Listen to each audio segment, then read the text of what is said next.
देहरादून से इस वक्त की बड़ी खबर। लोकसभा चुनाव की तैयारी में जुटी बीजेपी। जनता से जुड़े कई मुद्दों को बनाने की तैयारी में बीजेपी। अगले साल उत्तराखंड में लागू हो सकता है यूसीसी। विधानसभा का विशेष सत्र बुलाने की तैयारियां भी तेज। राम मंदिर प्राण प्रतिष्ठा के बाद विधानसभा का विशेष सत्र 22 जनवरी के बाद बुलाया जा सकता है विशेष सत्र, और विशेष सत्र में कई बड़े विधेयकों को मंजूरी मिल सकती है। तो देहरादून से इस वक्त की बड़ी खबर।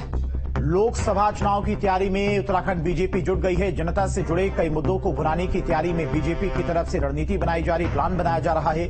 अगले साल उत्तराखंड में यूसीसी भी लागू हो सकता है। ड्राफ्ट समिति की तरफ से सरकार को जो रिपोर्ट बनाई गई थी वो सौंपी जा सकती है, और 22 जनवरी के बाद, क्योंकि 22 जनवरी को अयोध्या में रामलला की प्राण प्रतिष्ठा का कार्यक्रम है, मुख्यमंत्री पुष्कर सिंह धामी इस कार्यक्रम में पहुंचेंगे, तो उसके बाद माना जा रहा है कि यूसीसी उत्तराखंड में लागू हो सकता है। लोकसभा चुनाव से पहले प्रधानमंत्री ने जहां देश भर में लोकसभा चुनाव में माहौल बनाने का काम करना शुरू कर दिया है, वहीं पुष्कर सिंह धामी ने भी उत्तराखंड की 5 सीटों पर जीत दर्ज करने की एक हैट्रिक लगाने का एक प्रयास शुरू कर दिया है। और उनके एजेंडे में एक के बाद एक मुद्दे होंगे, उनके तर्कस में एक के बाद एक तीर होंगे। तो ग्लोबल इन्वेस्टर समिट को भी विपक्षी दल उसी नजर से देख रहे हैं। लेकिन अब जो सबसे बड़ा इश्यू होगा, जो प्रधानमंत्री और पूरी भाजपा को और हिंदुत्व को सूट करता है, वो होगा यूसीसी। तो यूसीसी की जो एक एक्सपर्ट कमेटी यहां पर बनाई गई थी 5 सदस्यीय, जो रंजना प्रकाश देसाई हैं, सुप्रीम कोर्ट की रिटायर्ड जस्टिस, उनकी अध्यक्षता में उन्होंने अपनी रिपोर्ट तैयार कर ली है। और सूत्रों की अगर मानते हैं तो 10 जनवरी के बाद ये रिपोर्ट सरकार को सबमिट होगी। सरकार इस रिपोर्ट को ले लेगी और उसके बाद विधिक परीक्षण और न्यायिक परीक्षण के बाद इसको विधानसभा में रखा जाएगा। और 10 जनवरी को जब ये रिपोर्ट सौंपी जाएगी, इसको आप तकनीकी तौर पर समझिए कि 22 जनवरी को मंदिर निर्माण का एक बहुत बड़ा इवेंट देश भर में होना है, जिसकी पूरी चहल पहल पूरे देश भर में होगी।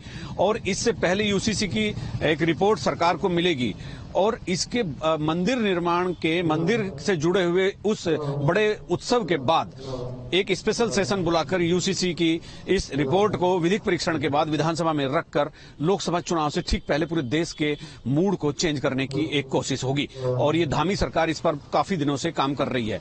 और साथ ही एक बड़ा मुद्दा राज्य आंदोलनकारियों के क्षतिज आरक्षण का होगा। तो जब स्पेशल सेशन बुलाया जाएगा विधानसभा का, तब यूसीसी अहम मुद्दा होगा, और उसके साथ साथ आंदोलनकारियों से जुड़े या खिलाड़ियों को सरकारी नौकरियों में आरक्षण देने के 1-2 मुद्दे होंगे। लेकिन मेन फोकस धामी सरकार का इस समय यूसीसी पर आ गया है। अपने सहयोगी कैमरामैन सोनी कुमार के साथ न्यूज स्टेट के लिए देहरादून से अजीत सिंह राठी।